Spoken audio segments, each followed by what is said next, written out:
Oke, sambil nunggu yang lain ya, di Zoom sudah hadir kurang lebih 33 orang ya berarti, 33 dari 50, kalau di MyCC ada 51 orang. Ya, oke nggak apa-apa kita sambil nunggu. Eh, Selamat ketemu ya, selamat bertemu kembali dengan saya. Mungkin di Teknik Informatika semester 4 ini mungkin baru kali ini ya masuk di perkuliahan. Memang biasanya saya kalau di TI ini di semester atas ya, saya jarang di semester 1-2. Ya. Oke, salam kenal buat yang baru kenal, saya Marsani Aspi ya. Nanti bisa kontak-kontak di grup atau di nomor yang saya udah share di grup juga itu ada. Oke, saya coba share dulu ini materinya.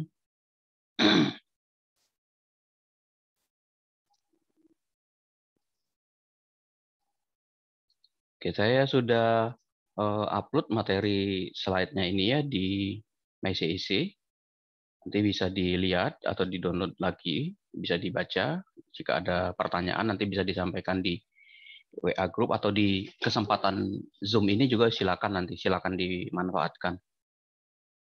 Oke. Nah, mata kuliah kita hari ini tuh bicara tentang kecerdasan buatan ya. Memang biasanya mata kuliah kecerdasan buatan ini kalau semester angkatan yang sebelum-sebelumnya tuh saya ngajarnya eh, tidak full ya, artinya tidak full satu semester itu. Biasanya waktu itu kebetulan 2 tahun yang lalu, ya tahun kemarin sama 2 tahun yang lalu itu Bu Widya sama Bu Tiara yang ngajar ya. Jadi saya cuma masuk disisipin di pertemuan keberapa, masuknya cuma 2 atau 3 kali di terakhir biasanya setelah UTS ya. Nah kebetulan di semester ini saya menggantikan Bu Tiara full ya di mata kuliah kecerdasan buatan. Oke. Nah biasanya ada lanjutannya dari kecerdasan buatan ini, ada mata kuliah nanti di semester atas, apakah yang SE atau yang SCN-nya yang dapat itu ada mata kuliah machine learning biasanya, jadi saling nyambung kecerdasan buatan. Kemudian dalam salah satu pokok bahasan kecerdasan buatan itu ada machine learning namanya di situ. Nah, di mata kuliah itu juga akan ada materi-materi ulangan dari kecerdasan buatan yang akan kita pelajari hari ini. Nah, sebelum mulai mungkin saya mau tanya dulu, apakah kalian sudah pernah dapat sistem pakar belum mata kuliahnya sebelumnya? Belum, Pak. Belum ya? Belum, Oke. Pak. Oke. Nggak apa-apa. Karena di dalam salah satu subtopik materi kecerdasan buatan itu ada sistem pakar nanti di pertemuan keberapa dibahas. Oke. Nah, nanti apa sih sebenarnya yang kita akan pelajari di mata kuliah kecerdasan buatan ini? Jadi seperti biasa ya, kalian tahu apa sih maksud kecerdasan buatan? Saya selalu menyampaikan di awal itu pengertiannya itu dari kata per kata. Nanti kita akan lihat itu ya, kecerdasan buatan seperti apa. Kemudian bagaimana kita bisa mengimplementasikannya nanti. Nah, karena kita bicaranya adalah di program studi komputer ya, yang bidangnya lebih cenderung banyak ke komputer, maka otomatis implementasinya adalah berkaitan dengan bagaimana mengimplementasikannya dalam sebuah aplikasi program. Nanti akan ketemu beberapa algoritma yang terkait tentang kecerdasan buatan ini. Ya, jadi teori, implementasi, dan bagaimana mendesain suatu problem, kemudian menggunakan algoritmanya dan teknik-teknik yang ada di dalam kecerdasan buatan.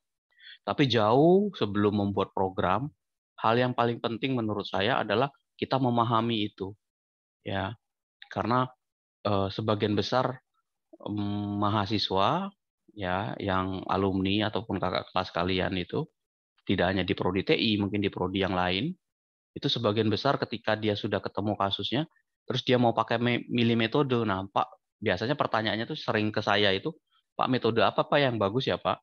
Saya mau pakai metode. Pak, saya ada masalahnya ini, metodenya apa ya Pak? Nah, ada sedikit kebingungan bagi kita untuk menentukan itu. Nah, mudah-mudahan dengan mata kuliah ini bisa istilahnya saya sih bisa memperjelas ya, bisa membuat kita semua paham kira-kira algoritma atau teknik mana yang bisa kita gunakan. Kemudian nanti diharapkan juga di mata kuliah ini kalian bisa atau kita semua bisa mengetahui gambaran apa yang dapat dilakukan sebenarnya kecerdasan buatan ini bisa dipakai buat apa sih? Seperti itu. Kemudian kita akan bahas juga teknik-tekniknya. Ada JST, jaringan saraf tiruan, ya, ada logika fuzzy, ada support vektor mesin, ada deep learning nanti mungkin ya, nanti saya lihat kita. Satu lagi ada tambahannya tuh algoritma genetika, kemudian searching ya, pencarian deep ya, deep searching, kemudian ada optimalisasi dan bagaimana mengimplementasikannya. Nah, dari semua teknik ini mungkin nanti akan saya bahas, mungkin tidak full ya, karena biasanya satu metode ini bisa 2 atau 3 pertemuan kayak gitu. Jadi mungkin ada yang saya skip. Nah, tapi sebagai batu loncatan untuk mengetahui metode lain, kalian silakan aja baca ataupun cari, silakan diskusi ataupun tanya ke saya kalau ada hal-hal yang bisa saya bantu untuk memperjelasnya seperti itu. Nah, kemudian nanti dia diharapkan kita juga bisa tahu bagaimana AI ini dapat digunakan untuk menyelesaikan masalah sehari-hari. Contoh paling sederhana itu dalam peramalan, pengelompokan, dan mungkin juga dalam pengambilan keputusan. Mata kuliah ini sebenarnya menarik ya, karena gabungan dari statistik, ada matematika, ada komputernya. Ya. Terus kemudian terapannya di mana gitu loh. Nah, itu akan menariknya di situ ya. Bukan berarti yang tidak suka dengan hitung-hitung, dengan statistik, matematika nggak bisa ya. Ataupun yang tidak bisa bikin program tidak bisa juga. Ya, jadi mata kuliah ini menurut saya menarik ya. Ya, seperti itu. Oke. Nah, sebagai deskripsi awal ya, kita perkuliahannya ini untuk tatap muka kita masih lakukan secara online dulu. Ya, nanti saya akan nunggu informasi lanjutannya seperti apa. Ya, jadi mohon maaf. Jadi nanti walaupun di setnya di situ memang PTMT, tapi tidak full PTMT ya. Jadi menurut saya juga bisa kita lakukan lewat online seperti ini. Tapi memang mohon maaf nih kita butuh kuota yang lumayan ya dalam satu semester ini untuk kalian bisa buat Zoom dan segala macam di situ ya. Tapi nggak apa-apa, pasti ada imbal balik yang akan kita peroleh dari pengeluaran yang kita lakukan itu. Jadi tatap muka masih online ya. Terus kemudian nanti kalau offline nanti menunggu informasi dari saya di grup, nanti saya sampaikan misalkan minggu depan offline ya, misalkan seperti itu. Kemudian bisa juga tidak offline ataupun tidak online. Ya. Nah, maksudnya gimana, Pak? Maksudnya adalah nanti saya share biasanya di YouTube saya. Ya, saya coba buka dulu YouTube-nya. Nah, ini saya ada YouTube, biasanya saya sering share ya. Jadi bisa rangkumannya. Nah, kebetulan untuk untuk kecerdasan buatan ini saya belum pernah ngajar full, jadi tidak saya masukkan di sini. Ini yang biasanya yang full. Ya, misalkan machine learning ya 2001, metode numerik 2021, algoritma 2021, kemudian bahasa C, e-government, SI ya ini statistik, matematika dan segala macam ya. Ini machine learning yang 2020. Ini kelas yang saya bina, kelas algoritma untuk seluruh mahasiswa yang tidak hanya di CIC biasanya seperti itu. Nah, ini ada lagi informasi lain. Ya, ada metode numerik, tapi memang seperti tadi saya sampaikan belum ada yang kecerdasan buatan. Mudah-mudahan yang resume hari ini bisa nanti saya upload juga di channel YouTube ini. Ya, jadi nanti silakan diakses ya. Jika berguna bisa ditonton gitu ya. Bisa didiskusikan di bawah. Nah, satu hal yang menarik dari channel YouTube itu ya, di mata kuliah machine learning saya masih ingat itu pengalaman. Saya mendapat, coba saya buka satu ya. Saya sangat tertarik itu karena yang memberikan komentar itu bukan mahasiswa CIC lebih banyak. Ya. Ya. Nah, ini semua mahasiswa, bukan seluruh Indonesia ini yang bertanya ini. Ya. Ini salah satu uploading materi saya di machine learning. Tidak ada mahasiswa CIC yang bertanya di sini.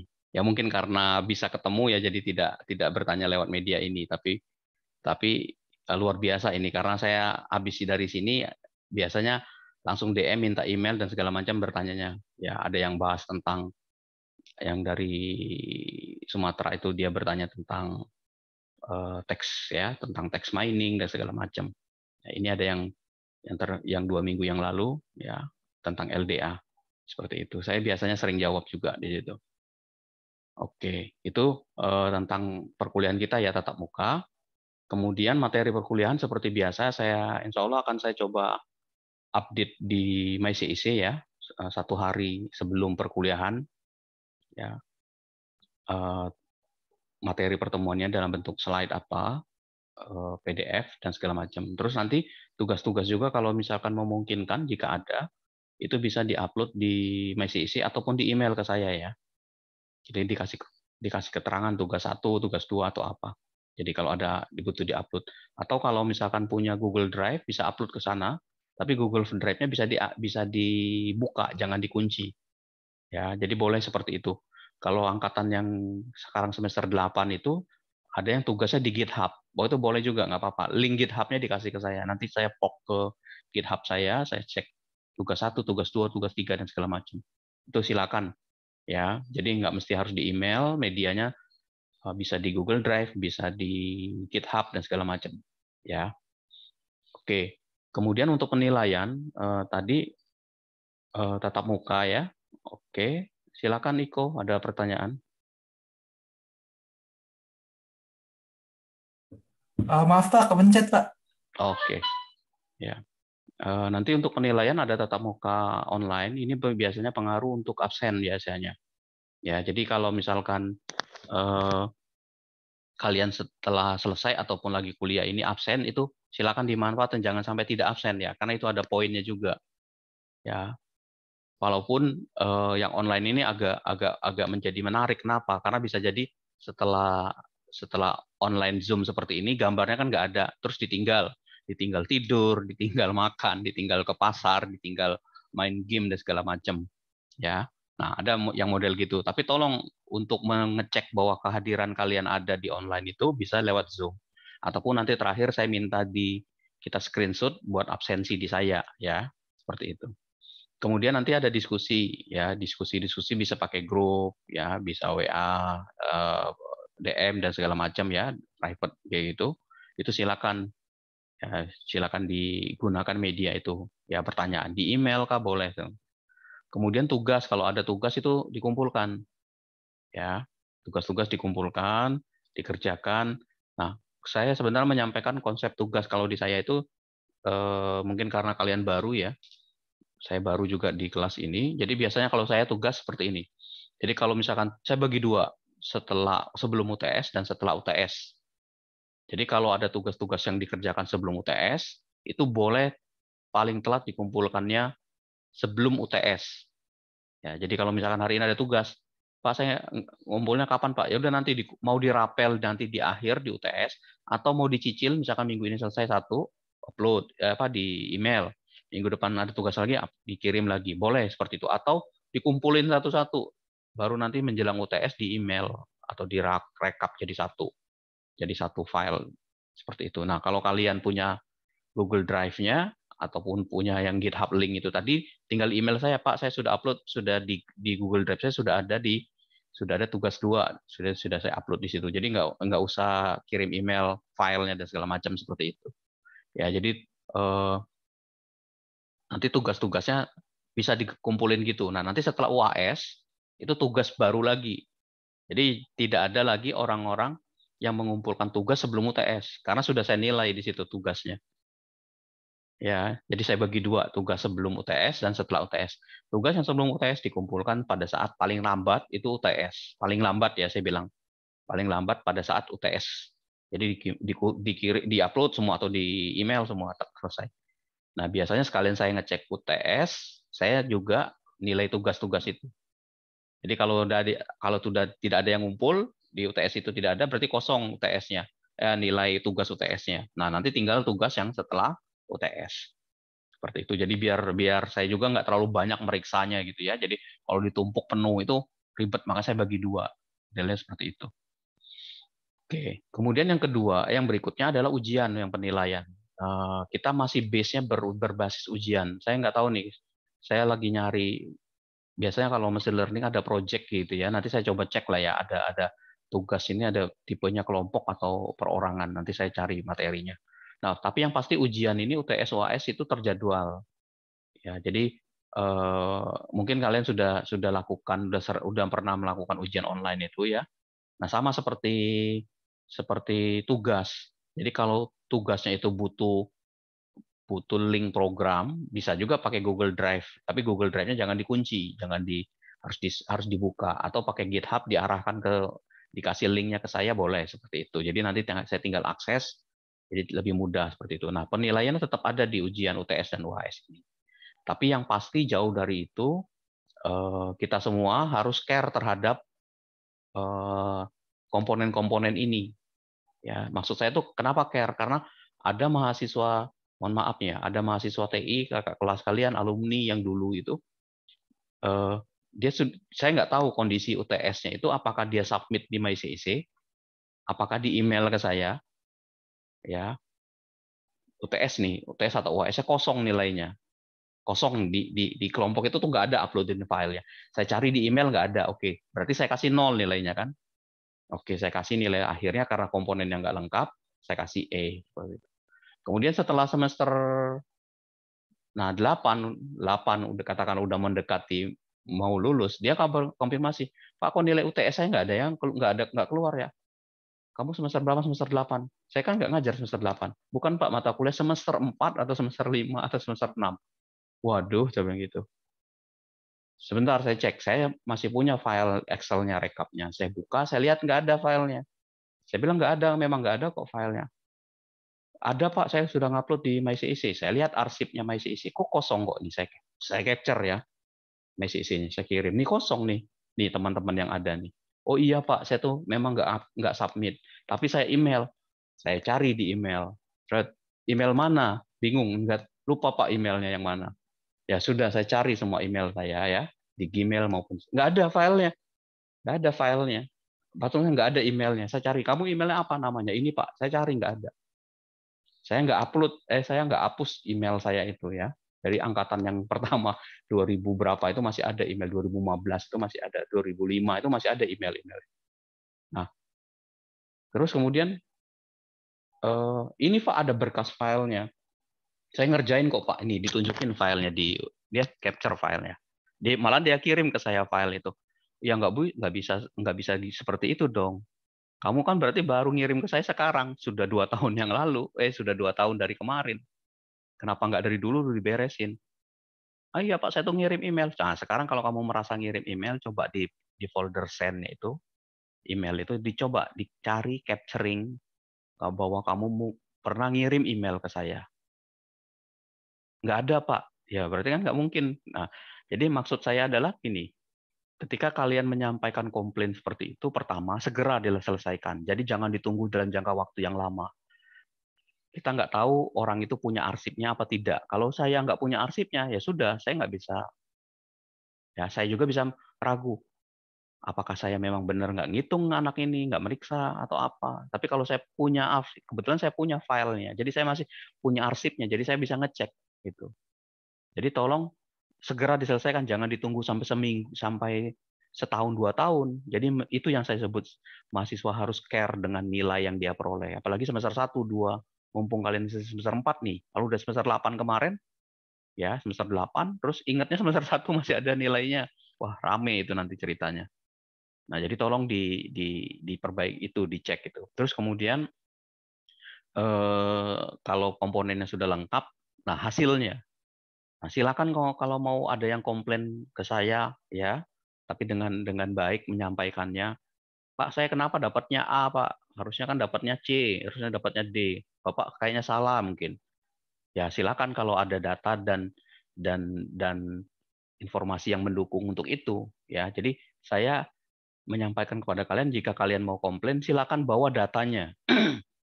Ya, jadi jangan juga menyampaikan, Pak, saya kan harusnya dapatnya A, Pak. Kenapa Bapak kasih C? Nah, ada informasi informasi yang disampaikan kepada saya. Jadi ada datanya bahwa benar saya salah periksa atau saya salah koreksi, ataupun saya bisa jadi gini, bisa jadi PAK yang salah input harusnya. Kemarin ada kasus mahasiswa SI.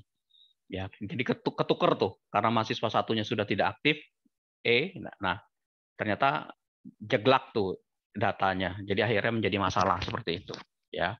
Jadi tolong kalau misalkan nanti komplain, lengkapi dengan data dan informasi. Ya. Oke, Adi, silakan Adi.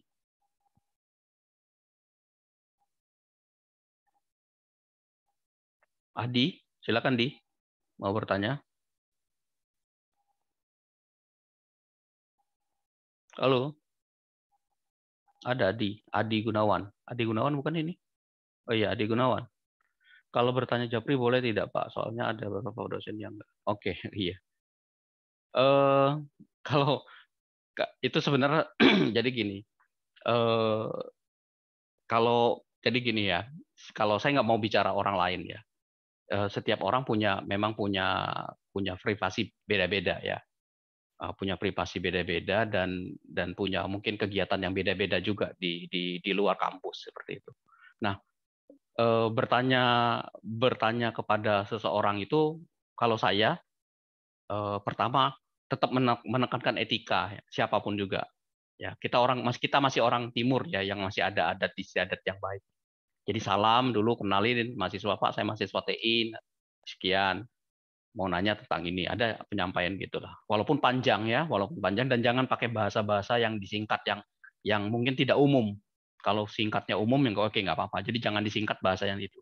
Sampaikan masalahnya apa. Oke. Kalau mau nelpon izin, Pak, saya izin nelpon, Pak, saya izin misalkan apa seperti itu. Itu silakan. Tapi mungkin ada juga dosen yang membatasi jam pembahasannya. Ada mungkin dosen yang tidak mau berinteraksi dengan itu nggak apa-apa. Tapi kalau saya pribadi saya jawab ya sepanjang pertanyaannya tidak nyeleneh dan tidak ada yang biasanya yang saya tidak jawab itu sudah pernah saya sampaikan ditanya lagi gitu. Jadi biasanya saya skip.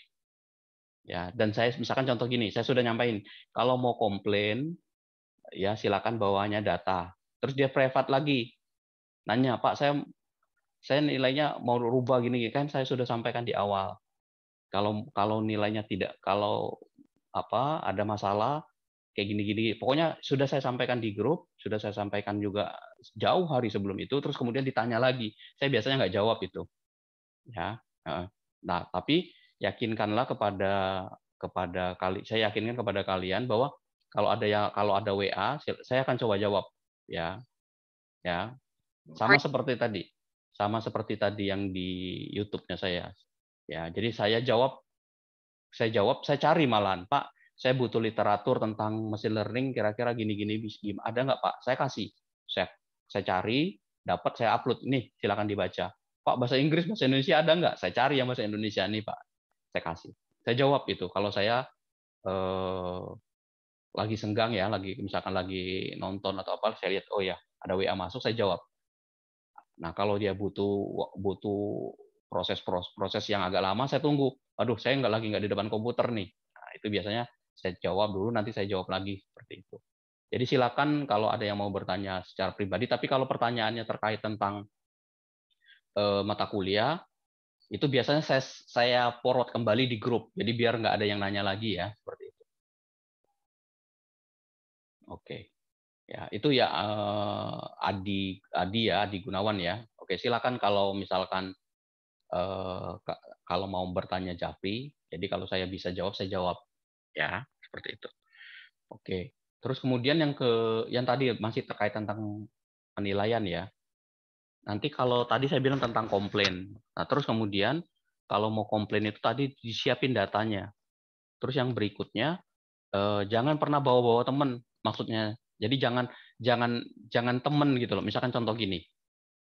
Pak, si A, si B itu kenapa nilainya dapatnya A ya, Pak? Orang tugas UTS, UAS itu filenya dari saya semua, Pak. Ya. Saya kenapa dikasih C, Pak? Orang dia nyontek dari saya kok saya minta ke saya. Nah, misalkan gitu. Itu programnya semua saya ngerjain, Pak. Nah, kalau ada sampai bawa-bawa teman seperti itu, ya, bawa-bawa teman. Saya kasih dua-duanya E ya. Mohon maaf ya, saya kasih dua-duanya bawa E. Saya kasih langsung dua, itu udah saya periksa. Kalau saya tahu dan buktinya itu, saya langsung bawa kasih 2E. Jadi jangan pernah bawa temennya. Nanti temennya nggak tahu, saya kasih E langsung itu. Kenapa? Ya, bisa jadi orang yang menurut kita tadi kita bantu ataupun kita kasih tugas itunya, mungkin dia beruntung karena lolos dari pemeriksaan, ya. Karena manusia ya, saya manusia juga kan, jadi ada yang keteriwal, ada yang kelewat, ya. Jadi sangat mungkin itu. Oke, saya terkasih nilainya A. Nah, sedangkan yang aslinya itu saya kasih misalkan B atau kasih C, lebih rendah dari dia. Jadi kalau misalkan merasa yakin bahwa benar kita disalahkan, katakanlah tadi sama saya, bawa datanya benar gini, argumen sendiri aja dulu. Jangan bawa-bawa orang lain. Ya. Saya kan pernah jadi mahasiswa, ya sama seperti kalian, dan saya tahu kegiatan mahasiswa itu, ya.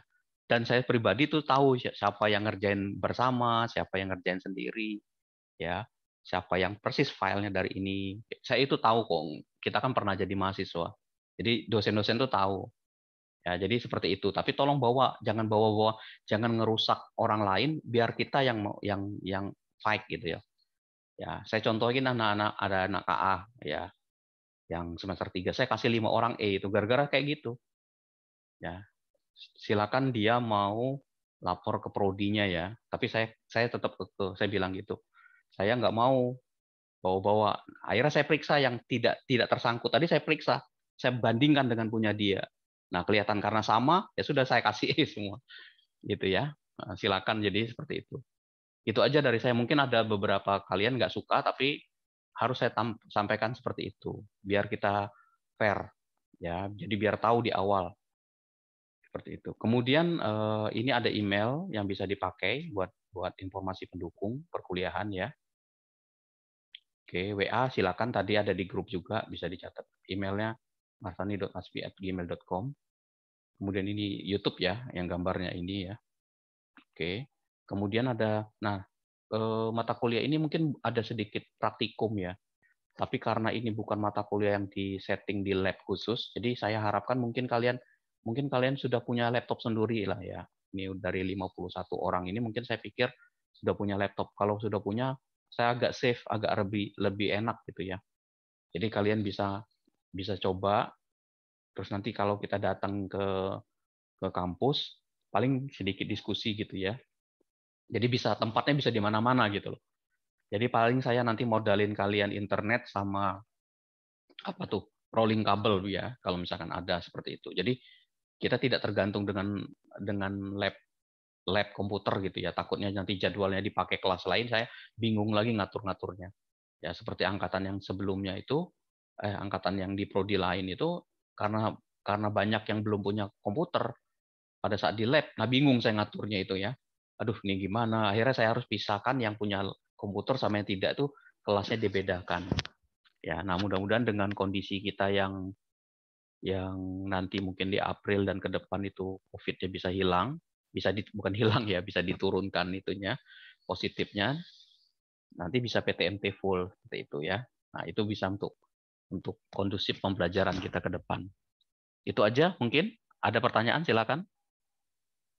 Sebelum saya lanjutkan, silakan ada pertanyaan yang lain. 37 orang ya. Oke. Nah, ini deskripsi kira-kira detailnya ya tentang saya, tentang model perkuliahan kita yang hari ini nanti. Ya.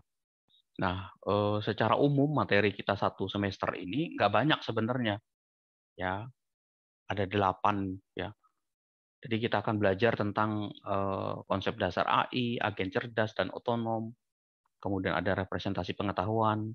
Ya, ini ada di sistem pakar ini nanti. Kemudian konsep dasar logika fuzzy, ya. Ada konsep propagation, arsitektur dan algoritma. Ini di jaringan saraf tiruan. Ya, kemudian di sini ada neural network ya. Jaringan saraf tiruan ya. Kemudian operasi algoritmanya seperti apa? Nah, ada algoritma genetika, kemudian metode pencarian ini, searching, pencarian, algoritma greedy dan algoritma star. Kemudian ada reasoning dan searching, ini saling terkait sebenarnya, nomor 2 sama nomor 7. Terus kemudian implementasinya, saya coba ambil mungkin kalau tidak banyak mungkin ya 1 atau mungkin maksimal 3 lah ya. contoh-contoh yang bisa kita pakai, kasus-kasusnya ya. Yang penting banget nih, misalkan kalian nanti ada yang ngambil, mungkin sekarang ada yang ngambil MSIB ya, ataupun nanti mengambil magang, yang ngambil ditempatkan atau memilih topik yang berkaitan tentang kecerdasan buatan, data science, machine learning, ya, deep learning. Nah, itu misalkan ini jadi dasar sebenarnya kecerdasan buatan ini. Ya, itu bisa menjadi dasar bagi kita untuk ngambil kegiatan itu. Ya, jadi kalian bisa lebih explore lebih dalam tentang mata kuliah ini. Ya. Oke. Kemudian ini ada referensinya, ya, yang umum ini jurnal, e-book dan literatur lainnya. Silakan diakses buku ataupun e-book ataupun link-link internet yang ada di komputer masing-masing ya tentang referensi-referensi lain. Jadi tidak dibatasin. Karena sekarang dunianya tidak hanya pakai satu. Oh ini kalau zaman dulu kan bukunya harus gini. Sekarang bisa kemana-mana kita ya. Link-linknya bisa dipelajari di mana-mana. Ya, jadi ini menjadi bahan bacaan aja kalau misalkan butuh referensi yang lengkap seperti itu. Oke. Ini di sesi pertama tentang penjelasan mata kuliah. Ada pertanyaan, silakan.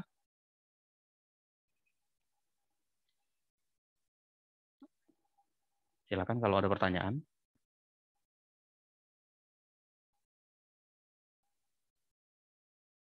Belum ya? Oke. Oke, kalau ada pertanyaan bisa di raise hand atau ditulis di chat ya. Oke. Nah, saya lanjutkan kalau tidak ada pertanyaan ya. Hari ini ya kita mau bicara dulu sebenarnya kecerdasan buatan itu apa sih? Kenapa harus belajar kecerdasan buatan apalagi di jurusan informatika gitu ya? Kemudian apa maksud dari kecerdasan buatan itu? Saya masih ingat ya, saya kuliah itu 94 ya. Di jurusan komputer itu hampir sebagian besar belajar tentang kecerdasan buatan. Zaman dulu belum secanggih sekarang. Jadi saya kuliah 94 di komputer itu, nah itu udah ada ilmunya.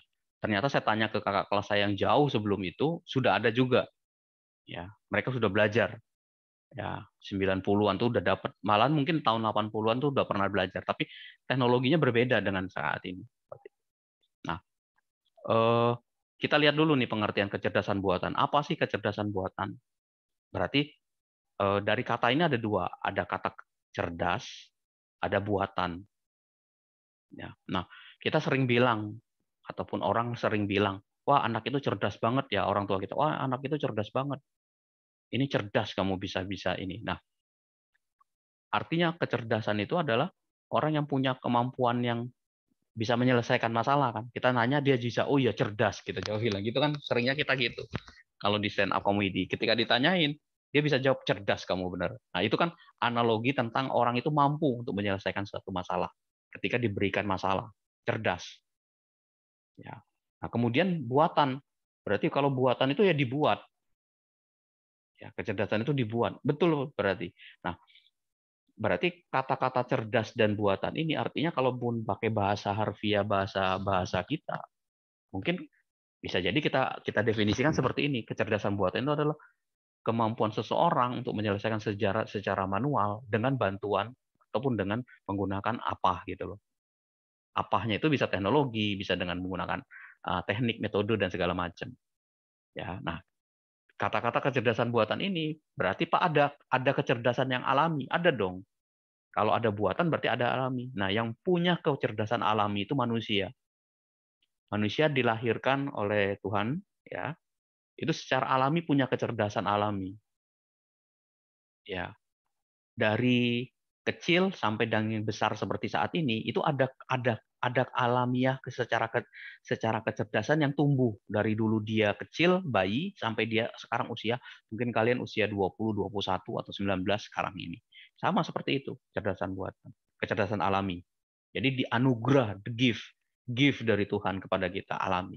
Kita belum bisa mengenal huruf terus tiba-tiba kita diajari langsung bisa mengenal huruf terus bisa baca terus bisa berbicara, itu alami. Ya, alami. Nah, sekarang kecerdasan alami yang ada kita punya ini yang dipunyai oleh manusia, itu ingin kita pindahkan kepada objek tertentu. Ya, kita ingin pindahkan kemampuan membaca kita, kemampuan berbicara, kemampuan merasa, ya, merasa sebuah benda manis, asam, pahit, pedas, itu ingin kita pindahkan kepada objek tertentu, benda tertentu, sehingga benda itu punya kemampuan kecerdasan, bisa memahami rasa, bisa memahami suasana hati, bisa memahami apa yang dilakukan, yang seperti manusia. Berarti kita sudah melakukan sebuah kegiatan, ya, kecerdasan buatan, memindahkan. Jadi manusia yang memindahkan, membikin atau mentranslate atau membuat sebuah kegiatan kecerdasan alami yang dimiliki oleh manusia dipindahkan ke objek itu. Makanya kalau kita lihat contoh sederhana itu ada robot, ya. Robot. Ada robot yang bisa merasa rasa pedas, rasa asin, manis, dan segala macam. Artinya kemampuan manusia yang kecerdasan manusia secara alami bisa membedakan rasa, itu dipindahkan, dibikin oleh manusia, teknologi, dipindahkan ke dalam robot itu. Akhirnya robot itu menjadi cerdas. Cerdas nih robot. Ketika dikasih gula dia tahu manis, ketika dikasih cabai pedas dia tahu. Ya. Ataupun ketika robot itu dikasih api dia tahu tindakan apa yang akan dia berikan. Oh, harus dimatikan nih api, panas. Seperti itu. Artinya ada metode, ada teknologi, ada alat, ada algoritma, ada apapun yang kita coba buat, kita pindahkan ke dalam objek itu. Kebetulan robot namanya. Nah, itu secara bahasa biasa kecerdasan buatan itu. Nah, kalau secara textbook mungkin bisa seperti ini. Bagian dari ilmu komputer yang mempelajari bagaimana mesin, dalam hal ini komputer, itu bisa melakukan pekerjaan seperti dan sebaik yang dilakukan manusia. Ya, bahkan lebih baik daripada yang dilakukan manusia. Nah, tapi ini kecerdasan buatan ini jadi jangan disalah kaprakan. Bukan berarti kita harus apa istilahnya itu ya, melebihi kekuasaan Tuhan, bukan. Tidak seperti itu maksudnya. Tapi bagaimana kita tadi itu membuat komputer atau mesin yang kita itu, ya, kita akan coba memberikan pekerjaan yang biasa dilakukan manusia. Ya, dengan tujuan tadi bisa lebih baik malahan dengan pekerjaan manusia. Kenapa? Karena nanti kita lihat di slide berikutnya. Nanti pekerjaan-pekerjaan yang manusia yang menurut kita banyak keterbatasan itu bisa diselesaikan dengan menggunakan kecerdasan buatan ini, artificial intelligence ini, seperti itu.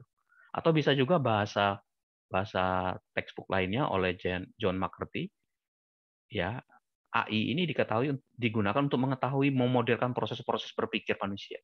Jadi cara berpikir manusia itu dimodelkan, dibikin rumus-rumus kayak gitu. Makanya nanti ada jaringan saraf tiruan namanya. Ya, ada JST. Nah, jaringan saraf tiruan, ada tiruannya lagi di situ. Artificial neural network itu kan jaringan saraf. Kalau artificial neural network itu berarti jaringan saraf tiruan. Berarti kan saraf manusia itu dimodelkan seperti itu. Nah, proses-proses berpikir dalam manusia tadi kemudian didesain mesin, digunakan untuk mendesain sebuah mesin agar dapat menirukan perilaku manusia.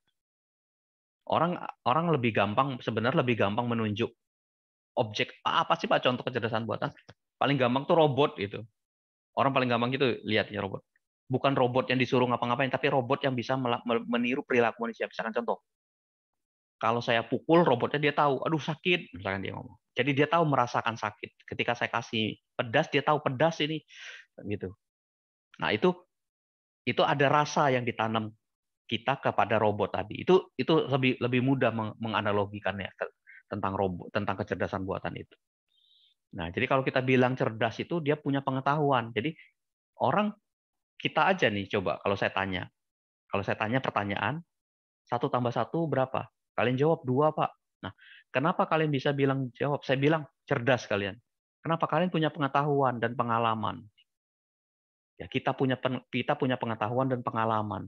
Kita sudah pernah, Pak Sani ngasih soalnya gampang banget 1 tambah 1. Saya kan sudah pernah belajar itu Pak waktu di TK. 1 tambah 1 2. Berarti sudah punya pengalaman.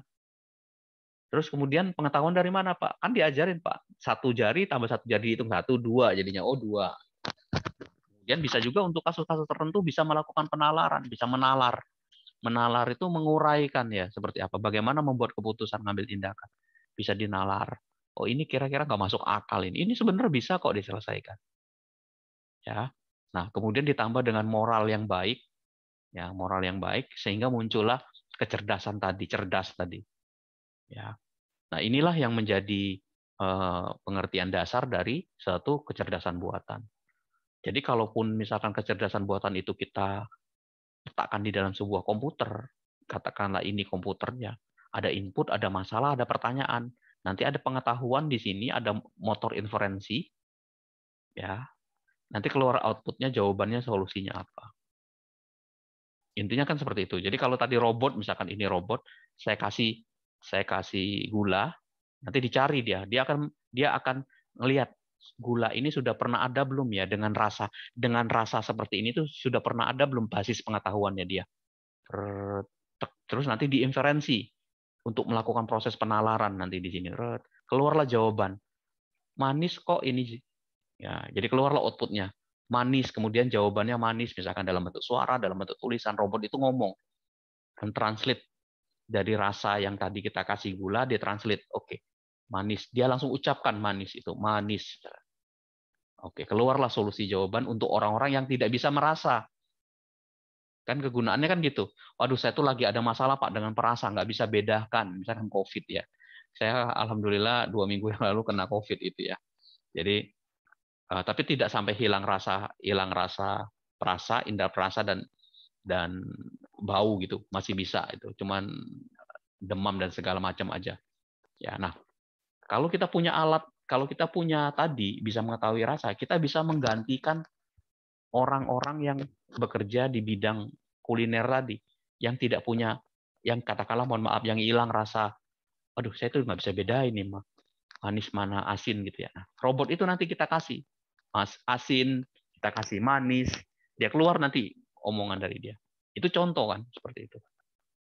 Jadi bisa terselesaikan masalah yang tadi kita punya masalah tidak bisa merasakan indera perasa kita, akhirnya dengan menggunakan teknologi ini kita bisa menghasilkan jawaban yang sesuai dengan yang kita inginkan. Nah, nanti lebih jauh lagi nanti akan kita bahas ya tentang basis pengetahuan dan motor inferensi, tapi secara umum dua bagian utama dari kecerdasan buatan itu ada basis pengetahuan. Isinya fakta, teori, pemikiran, dan hubungan antar satu. Nah, saya selalu sebut gini, di dalam kecerdasan buatan sebenarnya tidak ada database, basis data ya. Basis data udah pernah dapat ya? Udah pernah dapat mata kuliah itu ya, basis data. Kenapa disebut basis data? Ingat kata-katanya, basis dan data. Data berarti ya. Basis itu kan bisa jadi kumpulan. Jadi kalau orang nyebutnya basis data, itu kumpulan data. Data-data.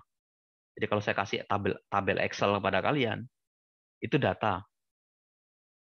Ya, kenapa namanya basis data? Nah, data itu harus diolah. Kalau kita orang komputer, harus tahu cara nyimpennya gimana di data itu. Bagaimana meretrieve. Meretrieve itu mengambil datanya dengan perintah-perintah SQL, menghapus, menambah, mengubah, dan segala macam.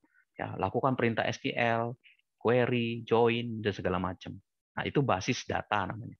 Nah, kalau di kecerdasan buatan ataupun nanti di sistem pakar, itu nggak ada basis data dia. Nyebutnya bukan basis data. Nah, nyebutnya adalah basis pengetahuan. Ya, isinya apa, Pak? Isinya ini fakta. Fakta itu apa, Pak? Ya fakta, the real information, ya. Fakta. Terus kemudian teori, pemikiran dan hubungan antara satu dengan lainnya. Jadi isinya rule bisa jadi rule 1, rule 2, rule 3 dan segala macam. Nantilah detailnya ada di sini. Tapi itu yang saya tekankan dulu di awal ya tentang basis pengetahuan. Kemudian yang kedua adalah motor inferensi, inference engine. Ini bisa dipakai oleh apa istilahnya aplikasi kecerdasan buatan ini untuk menarik kesimpulan. Tadi ya saya kasih robot tadi saya kasih gula, nanti proses dia. Nah, pada saat pemrosesan itu dilakukan reasoning di dalamnya tuh. Ada reasoning, ada pencarian dan segala macam, kemudian dilakukan penalaran. Kemudian dia nariklah sebuah kesimpulan. Keluarlah informasi, oh ini gula, manis rasanya. Kemudian terucap oleh robot itu, manis kata dia. Keluarlah informasi itu. Oke, kita tahu ini benar. Benar jawabannya 100. Nah, itu adalah proses yang dilakukan di sini. Ya, seperti itu. Oke, ada pertanyaan di ini slide pertama? Silakan.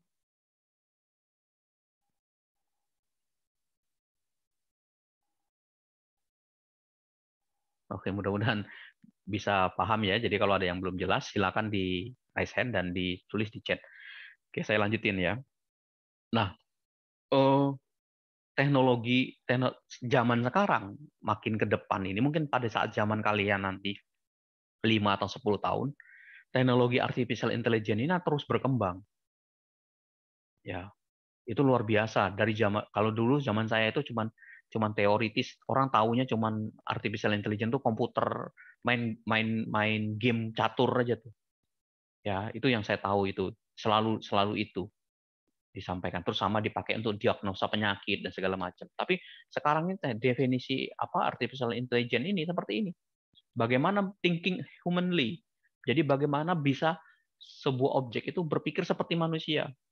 Ya, tadi saya bilang tadi, hati-hati kita batasin ya. Jadi bukan berarti kita mau menjadi Tuhan. Ya, thinking humanly. Jadi berpikir seperti manusia. Nggak bisa. Tetap aja ada batasnya kok. Tapi kita nggak tahu teknologinya mungkin makin tipis tuh nanti ke depan-depan 10-20 tahun yang akan datang.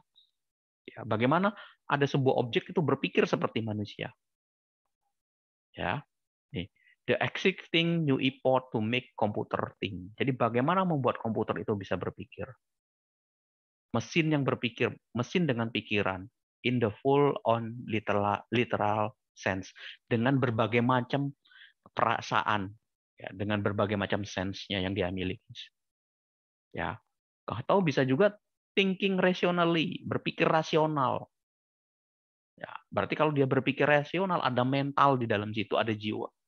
Kalau robot ya, kalau kita pukul pluk gitu ya, dia kan nggak ngerasain sakit kan, tapi dia tahu saya dipukul. Cuman dia kan nggak tahu rasanya yang dia peroleh. Kalau kita dipukul, aduh sakit loh. Kamu nih ngaco mukul saya sakit. Nah, itu ada rasa di situ kan ada. Bagaimana kita thinking rationally tadi itu mentalnya tuh jadi pindahkan yang dirasakan oleh kita ke robot itu, ke benda itu ya, tidak hanya robot ya, ke benda yang tadi itu. Jadi bagaimana the study of mental faculties through the use of komputasi. Jadi bagaimana menggunakan komputasi model komputasi ya untuk bisa membuat itu menjadi thinking rationally, atau bisa juga acting humanly, jadi bertindak seperti manusia. The art of creating machine that perform function that require intelligence when performed by people. Jadi bagaimana membuat sebuah mesin yang bertindak, mempunyai fungsi dengan memiliki kepintaran ketika diberikan perintah oleh manusia. Acting humanly.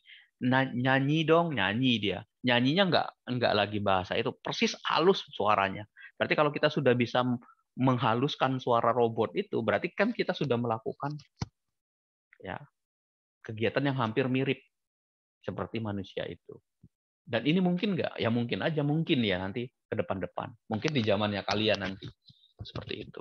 Nah ini contoh-contoh gambarnya thinking humanly, acting humanly ya. Tuh. Bertindak bisa nyetir, ya thinking rationally. Jadi dia bisa mencari rute-rute mana yang paling pendek. Ya, kalau kita jalan sana jauh loh, lebih enak jalan ini. Nah itu kan hanya tahu manusia. Ya, kenapa mobil remote bisa tahu ke kanan kiri? Ya kita yang ngaturinnya. Tapi robot kalau didiamin nggak bisa jalan. Nah, sekarang bagaimana dia jalan sendiri? Dia bisa tahu rute yang paling pendek. Dia jalan sendiri, nggak perlu di remote. Dia tahu sendiri. Oh ke kanan, oh ke kiri, oh ke kanan dan segala. Terus acting rationally, tahu batasan-batasan mana yang bisa dilakukan. Ya, seperti itu. Ya, jadi ini contoh ilustrasi lah ya, ilustrasi. Oke. Nah, sekarang kita lihat nih, apa yang membedakan kecerdasan buatan dengan kecerdasan alami. Tadi di awal saya sudah sampaikan kecerdasan alami. Biasanya manusia yang punya itu. Ya. Nah, kecerdasan buatan itu pertama permanen. Ya. Artinya kenapa permanen? Karena kalau kita sudah bikin sebuah kecerdasan buatan yang kita tanamkan ke dalam sebuah objek atau benda atau apa, itu kan sifatnya permanen kan, udah segitu. Kayak kalian nginstal Word, ya nginstal aplikasi di komputer, udah kan aplikasinya udah jalan gitu, game, udah gitu. Ya paling kalaupun aplikasi dia minta update nantinya. Nah ini kan permanen tapi dia. Nah, kecerdasan alami bisa berubah. Kalian tanya saya hari ini dan besok, mungkin saya lupa yang kemarin. Oh iya, memang saya pernah ngomong, iya Bapak pernah ngomong kok kayak gini. Aduh, saya lupa ya. Nah, artinya saya punya kecerdasan tapi nggak alami. Sorry, nggak permanen. Ya, manusia. Bisa jadi karena manusia punya sifat tadi, pelupa tadi. Tapi kecerdasan buatan tidak berubah selama sistem komputer dan program itu tidak mengubahnya. Jadi selama sistem komputer ya tidak dibuang, tidak diganti dari OS-nya. OS-nya misalkan Windows 10 ganti ke Windows 11 ataupun ke Android ke Linux dan segala macam. Itu nggak rubah, dia berarti permanen bisa dipakai. Kalian bisa bikin aplikasi di sebuah perusahaan atau di sebuah tempat, aplikasi itu dipakai terus. Nah, ketika perusahaan itu ganti ke Linux sistem operasinya, terus dia ngomong, itu aplikasinya udah nggak bisa dipakai loh, error loh, bukan error, tapi kalian ganti OS-nya, misalkan gitu. Jadi makanya nggak bisa dijalanin. Atau kadang-kadang ada aplikasi yang hanya bisa diinstal di versi tertentu saja, di OS tertentu saja. Nah itu kan berarti kan tidak, tadi itu sifatnya permanen dia, selama masih dipakai ya sudah itu. Tapi kalau manusia, kecerdasan alami itu bisa berubah. Kemudian mudah diduplikasi. Ya, kita aja lihat ada game ya, ngopi dong kayak gitu. Nggak tahu kalau zaman sekarang ya, download ya. Kalau zaman dulu kan kopi dong kalau pakai disket, pakai USB. Atau misalkan punya punya punya file misalkan game ataupun file film, kopi dong. Nah, kan mudah diduplikasi dan disebarkan. Download dong linknya. Nah, kita kasih linknya, orang download. Mentransfer pengetahuan manusia dari satu orang ke orang lain membutuhkan proses yang sangat lama. Saya punya kemampuan mentransfer, katakanlah punya kemampuan ilmunya ini. Saya harus transfer pengetahuan itu kepada orang lain. Nah, ini butuh waktu, butuh proses yang sangat lama, dan keahlian yang tidak akan pernah dapat diduplikasikan dengan lengkap. Saya, nggak mungkin kalian sama dengan saya. Ya, misalkan saya ngajar, misalkan gini katakanlah, saya ngajar kecerdasan buatan, kemampuan saya itu segini. Terus kemudian nanti kalian setelah lulus katakanlah jadi dosen lagi ngajar mata kuliah kecerdasan buatan. Nah, ilmunya akan berbeda dengan yang tadi. Walaupun kalian, saya tuh pernah diajarin Pak Sani loh, tapi dulu 5 tahun yang lalu. Nah, kemampuan mentransfer itu ke satu orang ataupun ke orang lain itu butuh proses lama. Ya, nggak bisa cepat gitu loh. Terus kemudian yang disampaikan juga mungkin nggak full, nggak lengkap. Ya, waduh ini terbatas waktu dan segala macam. Akhirnya ini udah deh materinya nggak diajarin. Nah, ketika kalian dapat itu, waduh ternyata Pak Sani nggak ngajarin ini ya. Nah, kalian mungkin bisa dapat dari orang lain, dari literatur lain. Akhirnya menambah kemampuan kalian. Tapi itu butuh waktu. Seperti itu. Tapi kalau kita pakai kecerdasan buatan udah tinggal di copy kok. Kenapa satu robot kalau berhasil bisa langsung diduplikasi robot lebih cepat? Jadi banyak. Ya, seperti itu. Nah, ini contoh. Terus lebih murah. Ya, menyediakan layanan komputer akan lebih mudah dan murah dibandingkan mendatangkan orang untuk mengerjakan pekerjaan yang sangat lama. Ya.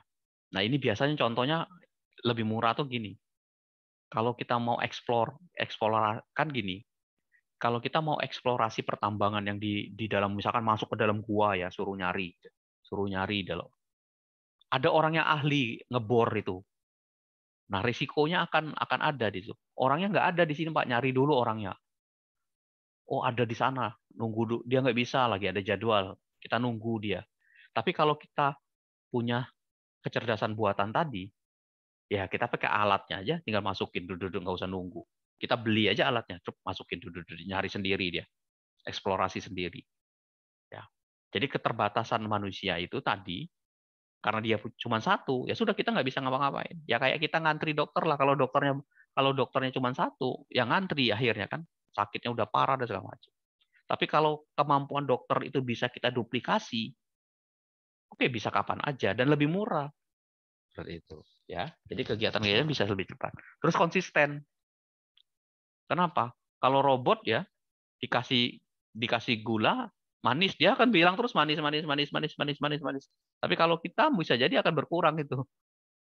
Aduh, ini kayaknya udah nggak terlalu manis ini. Kenapa? Tergantung tadi. Tiba-tiba hilang rasa. Ini nggak ada manis sama sekali. Akhirnya kan terjadi perubahan, nggak konsisten gitu. Seperti itu. Kemudian dapat didokumentasikan. Lebih mudah lah kalau dokumentasi. Terus lebih cepat, lebih baik, dan segala macam. Jadi ke, ke keunggulannya kenapa harus ada kecerdasan buatan itu dari situ sebenarnya. Jadi lebih mempermudah pekerjaan. Presiden kita juga pernah menyampaikan, nanti coba pegawai negeri sipil, ASN, akan diganti oleh robot, katanya pekerjaan-pekerjaan itu. Kan ada istilah gitu. Nah, waduh, berarti kita banyak nggak kerja, Pak. Banyak orang pengangguran. Ada satu sisi yang dihilangkan, tapi akan memunculkan pekerjaan yang lain.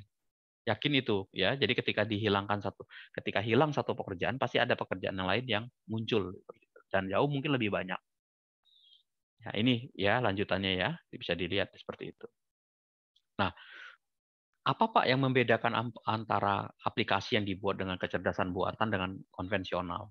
Kalau kita proses, ya, kalau kita buat program kecerdasan buatan, fokus pemrosesannya itu adalah simbolik, dia menggunakan numerik atau pengetahuan. Tapi kalau program konvensional yang kalian pelajari saat ini, misalkan bikin web, itu data dan informasi. Kalian ngolah data, di-input, terus diproses, keluar informasi yang dibutuhkan. Nah, kalau kecerdasan buatan, dia dalam bentuk konsep simbolik atau numerik. Kemudian pencariannya bersifat heuristik. Ya, jadi berdasarkan pengalaman heuristik. Nanti ada di sini nih, heuristik. Ya, mencari beberapa solusi yang ada berbasis pengetahuan, dia trial and error, makanya ada training dan ada data training, ada data set dan segala macam. Terus memilih solusi yang optimalnya. Jadi mencoba setiap solusi. Tapi kalau pencarian dia nanti menggunakan algoritma biasa, ya, dia searching biasa. Terus sifat inputnya bisa nggak lengkap. Nah, kalau program biasa harus lengkap. Bisa jadi misalkan gini contoh, bisa tidak lengkap begini.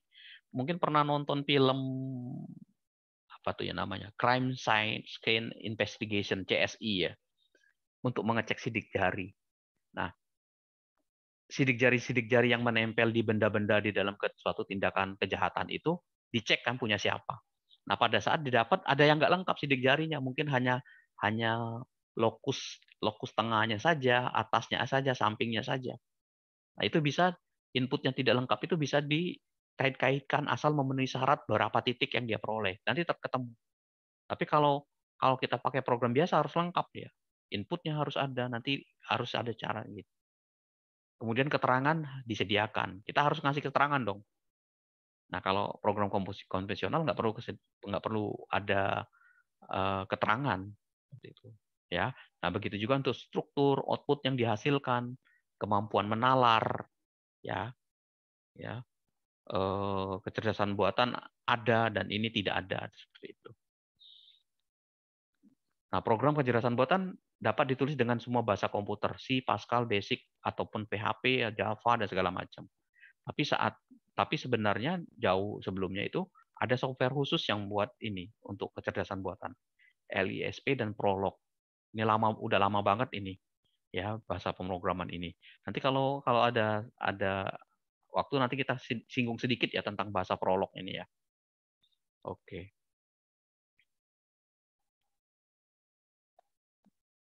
Nah, ini ada beberapa contoh kecerdasan buatan. Ya. Sistem pakar, pengolahan bahasa alami, pengenalan ucapan, robotika, computer vision, intelligent computer aided, game playing. Ya. Nah, ini saya mau tunjukkan kepada kalian.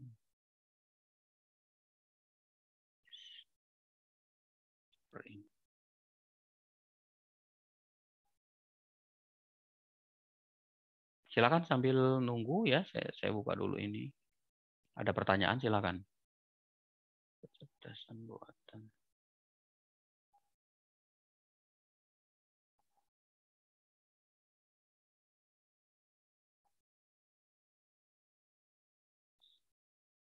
Oke. Nah, ini tadi. Nah, ini ya. Oke, saya menunjukkan ini.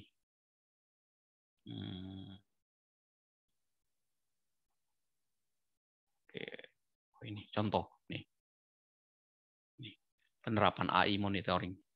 Nah, Jadi mungkin kalian pernah lihat ini. Nah, jadi bagaimana aplikasi untuk mendeteksi ada apa tidak masker nih, ini nggak pakai masker, ini pakai masker. Ya, ini enggak nih. Contoh hasil inferensi model AI deteksi penggunaan masker wajah. Ya, jadi kita bisa pakai untuk mendeteksi. Nah, ini contohnya ini. Ya. Nah, kalau manusia kan, kamu nggak pakai masker, kelihatan kan gitu. Pakai masker.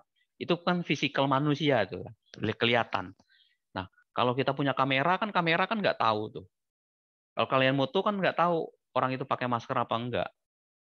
Taunya kan kita ngomong, oh itu nggak pakai masker. Nah, bagaimana ketika ada kamera, diberikan kamera terhadap orang ini, langsung keluar informasinya. Oh, kamu tuh nggak pakai masker. Misalkan seperti itu. Ya.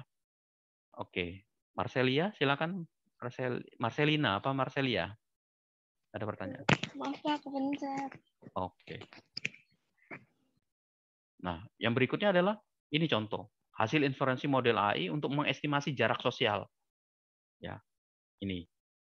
Saya juga dulu pernah punya pemikiran gini, kan ada istilah jarak sosial itu kan 1 meter, jangan dekat-dekat sama saya nih 1 meter karena kita COVID ya muncul istilah itu, nggak boleh berkerumun kayak gitu-gitu. Nah ini kelihatan ini, yang merah ini terlalu dekat, ya, terlalu dekat ini dari kamera ini terpantau. Ini yang hijau ini jauh jaraknya nih, tuh. Yang ini terlalu dekat nih. Nah, ini harus ditegur nih, kasih peringatan. Orang yang ngobrol pakai mobil, tolong, misalkan gitu. Nah, ini estimasi jarak sosial. Ya. Nah, dulu saya punya pemikiran itu, aduh, nih gimana nih caranya? Jadi ketika kalian dekat sama saya, jadi kita punya jam gitu ya. Jadi masing-masing orang dikasih gelang. Ya, nanti gelang itu isinya informasi jarak. Jadi kayak alarm gitu. Nah, ketika kalian dekat dengan saya, misalkan kurang dari 1 meter, alarmnya bunyi, kita punya ada alarm lampu lah, nggak usah suara berisik. Kalau lampu kan lihat, oh, terlalu dekat, mundur. Nah kalau di kerumunan penuh banyak orang, itu kan warnanya pasti merah semua tuh, kayak. Nah itu kan ketahuan tuh jadi nggak usah kita ngukur, kamu jauh-jauh. Nah jadi ada batasnya. Itu bisa tuh. Nah itu nggak tahu tuh alarmnya satu. Jadi dia saling terkoneksi antara satu orang dengan orang lain, gelangnya itu. Ya. Itu jadi nggak usah pakai kamera, jadi bisa pakai gelang yang saling, jadi sinyalnya saling terhubung. Kalau jarak sinyal antara satu titik ke titik lain itu kurang dari 1 meter, maka ada alarm lampu yang muncul. Seperti itu. Ini contoh nih. Kemudian contoh lainnya itu adalah model AI untuk deteksi aktivitas manusia.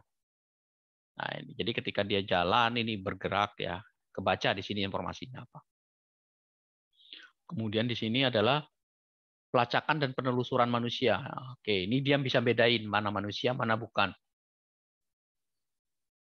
Ini biasanya dipakai untuk ngitung berapa banyak orang. Misalkan contoh gini, kita batasin ya kalau di COVID itu kan 50% dari kapasitas ruangan, misalkan. Nah, kapasitas ruangan ada 100 misalkan gitu. Totalnya. Terus yang masuk di ruangan itu nggak usah ada satpam di depan itu. Kan bisa udah dihitung 50, nggak boleh. Itu biarin aja masuk semua, nanti ada peringatan jumlah total sudah melebihi kapasitas 50 orang. Silakan keluar salah satu atau siapa yang keluar. Nah, itu kan informasinya dia otomatis ngitung nih, menghitung jumlah orang yang ada di sini. Ya, itu jadi banyak implementasi yang bisa kita gunakan. Kemudian bisa juga dipakai untuk ini. Ya, verifikasi wajah. Verifikasi dan identifikasi wajah. Ya, nih. Face recognition. Keuntungannya apa? Better use experience. Jadi user berdasarkan pengalaman user, personalisasi, akurasi, kemudian kecepatan dan otomatis ya. Terus kemudian mengimprove keamanannya. Keuntungannya lebih aman karena setiap orang tuh punya struktur wajah yang berbeda-beda sama seperti sidik jari. Ini ada titik-titik yang disaling hubungkan. Setiap orang antar titik ini punya perbedaan. Ya, jadi makanya kenapa di filosofi face recognition itu mengenali wajah, karena walaupun kita satu keluarga ini pasti beda, misalkan bibir ya antara satu titik, hidung ini nanti ditarik-tarikin dihubung-hubungin pasti berbeda, mengurangi cost dan segala macam. Kemudian ada voice biometric ya, voice biometric ini pengenalan suara. Ya, misalkan untuk membuka pintu, membuka sebuah brankas itu pakai voice, pakai suara. Halo, misalkan gitu. Nanti buka. Jadi dikenalin, oh suara saya dengan suara lain itu pasti punya perbedaan. Hal-hal yang unik dari manusia itu bisa dijadikan sebagai salah satu kunci untuk key identifikasi. Sidik jari itu berbeda. Kemudian retina mata itu berbeda. Wajah berbeda, suara berbeda. Itu dijadikan orang sebagai security, keamanan pribadi. Kemudian faster, ya keuntungannya bisa lebih cepat, akurasi dan lebih luas di sini. Ya, jadi ini contoh penerapan AI untuk verifikasi dan identifikasi. Kalau ini verifikasi, ya kalau ini dia verifikasi dan identifikasi. Ya, jadi setelah verifikasi diidentifikasi hasilnya apa. Kemudian bisa juga digitasi dokumen. Nah, misalkan contoh ini KTP. Go paperless, jadi mengurangi kertas ya, kita digitasi, kemudian lebih aman. Ya, terus kelihatan datanya. Atau formulir-formulir yang udah diinput manual, misalkan kita pernah ngisi formulir pendaftaran apa, ini langsung otomatis ya, otomatis di-scan, langsung keluar datanya, dibaca, langsung kesimpan di database. Jadi nggak perlu diinput ulang sama kasir gitu. Sama seperti KTP. Ya. Nah, kalau inputan ini nanti akan mengurangi pekerjaan clerical. Clerical itu kasir, misalkan tel, bagian CS itu mengurangi pekerjaan itu. Kemudian lebih cepat dan akurat dalam menginput data. Mengurangi operasional cost. Ya, lebih enak, confidence. Ya, jadi nggak tertekan gitu yang input, aduh tulisan saya jelek banget ini ya gitu ya. Terus otomatis improve user experience, akan menciptakan pengalaman baru bagi user ya. Save time ya, menulis ya sama memberikan KTP. Itu kan mungkin lebih cepat KTP-nya dibaca langsung. Kalau nulis satu-satu, nanya lagi kita, Mbak ini isinya apa ya Mbak? Oh ini apa ya? Misalkan gitu. Save money ya, menghemat biaya. Oke, nah ini contoh ya, eKTP, NPWP, paspor, ITAS, dan segala macam. Digitalisasi invoice dan purchase order. Nah coba, kalau ada yang ngambil topik skripsi atau project, bagaimana faktur-faktur yang manual itu ketika di-scan, datanya langsung ambil, jadi nggak perlu diinput ulang untuk perusahaan-perusahaan yang masih manual, ya nggak usah diinput ulang, udah sini scan, langsung terbaca datanya.